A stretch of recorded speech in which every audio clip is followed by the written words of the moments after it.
एक हमारे यहाँ का हमारे शास्त्र वर्णन करते हैं कि भोजन की थाली पर कभी रोना नहीं चाहिए। भोजन की थाली के सामने कभी मत रो। शिव महापुराण की कथा कहती है जो तुम्हारे सामने भोजन आया है उसको इतने प्रेम से पाना, इतने प्रेम से पाना कि तुम्हारे चेहरे पर चमक आ जाए। भले तुमको वो भोजन पसंद नहीं आया, भले वो भोजन में स्वाद नहीं है, पर तुम्हारे प्रसन्नता के साथ खाना, क्योंकि जिस प्रसाद को हम पाते हैं, जिस भोजन को हम करते हैं, उस समय पर हम जैसे अपने मन में अनुभव करते हैं, भोजन पहुंचने के बाद हमारी इंद्रियों को उसी तरह का बल प्रदान करता है। इसलिए कभी भी भोजन करते समय आंसू बहाते समय भोजन ना करें, रोते रोते भोजन ना करें, क्रोध करते करते भोजन ना करें। शिव महापुराण की कथा तो यहां तक कहती है कि तुम्हारे सामने टीवी चल रही है तो टीवी को बंद करो फिर भोजन करो। हाँ, अगर टीवी पर कोई सत्संग आ रहा है, कथा आ रही है, गीता जी आ रही है, श्रीमद् भागवत आ रही है, शिव पुराण आ रही है, भजन चल रहा है, तो भले टीवी चालू रखकर भोजन कर लो। पर अगर कोई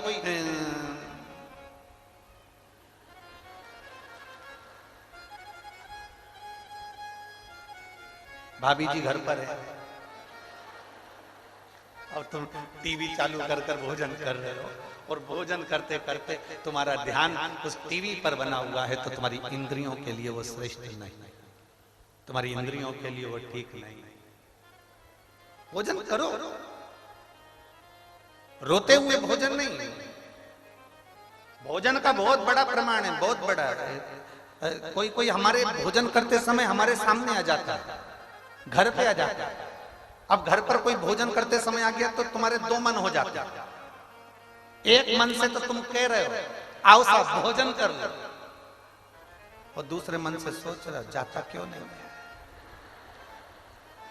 दो मन, एक मन से तो कह रहे हो कि भोजन कर लो, दूसरे मन से कह रहे हो कि जाता क्यों नहीं है। तो जो सामने बैठा है ना, सोफे पर, पलंग पर, कुर्सी पर, जमीन पर, उसके मन में ये प्रश्न खड़ा हो जाता है कि मैं रुकूं कि जाऊं। अब एक मन से तो तुम कह रहे हो भोजन कर लो, दूसरे मन से कह रहे हो कि जाता क्यों नहीं है, तो दो मन हो गए। वो दो मन में तुम खुद उलझ गए। अब उलझे यूं हो कि मैंने भोजन का बोल दिया और अंदर जाके देखा भी नहीं, और इतनी देर में वो उसने कह दिया हाँ साहब मैं तो भोजन करूंगा, और वो बैठ भी गया। अब तुम अंदर जाओ, फिर जो जगदम्बा है, चंद्रघंटा है, कुष्मांडा है, फिर उसका जरा मुंह देखना। पहले नहीं बोलते बता, मैं ज्यादा लोगों का भोजन बना लेती, इतना सारा बना लेती, चार चार लोग सामने आकर बैठ गए, इनको कहां से कराऊं, रोटी बनाना पड़ेगी, सब्जी बनाना पड़ेगी, ये बनाना पड़ेगा। इतने में पति बोला एक काम कर, मैं अपनी थाली उठा कर लाता हूं, उसमें जो जो रखा है तो वो दे दे। ए देवी थोड़ी देर चुप हो, तेरे हाथ जोड़। अब जो बाहर बैठा है ना वो भी उलझा हुआ है, खाऊं कि नहीं, क्योंकि अंदर जितने हैं ना वो सब खिलाने के पक्ष में नहीं है। और जो खा रहा था तो वो तो झूठे मुंह तो बोलना ही पड़ेगा ना कि लो साहब भोजन करो साहब, तो मन इसका भी नहीं था, पर बोला है खाओ, और उसका मन था कि मैं खाऊं, अब वो भी उलझा था। वो इंद्रियों के लिए श्रेष्ठ नहीं, वो इंद्रियों के लिए ठीक नहीं। शिव कथा कहती है, मेरे भोले बाबा जब प्रसाद ग्रहण करने बैठते थे, आकड़िया की रोटी बनाई, काकड़िया की साग, और पर से माता पार्वती जी मावे भोलाना, मन शिव रटोरे, छोड़ दो कपट मन शिव रटोरे। आकड़िया की रोटी बनाई, काकड़िया की साग, आकड़िया की रोटी बनाई, काकड़िया की साग, पर से माता पार्वती जी, पर से माता पार्वती जी पावे भोलानाथ, मन शिव रटोरे, छोड़ दो कपट मन शिव रटोरे, मन शिव रटोरे, छोड़ दो कपट मन शिव रटोरे। भगवान शिव की कथा कर रही है। पार्वती जी जो बनाती मेरे भोले बाबा उसको प्रेम से पा।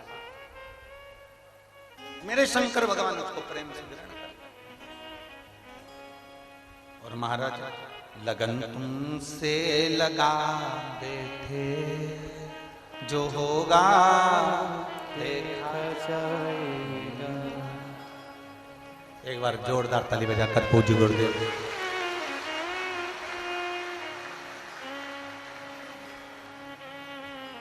लगन तुमसे लगा बैठे, जो होगा देखा जाएगा। तुम्हें अपना बना बैठे, जो होगा देखा जाएगा। तुम्हें अपना बना बैठे, जो होगा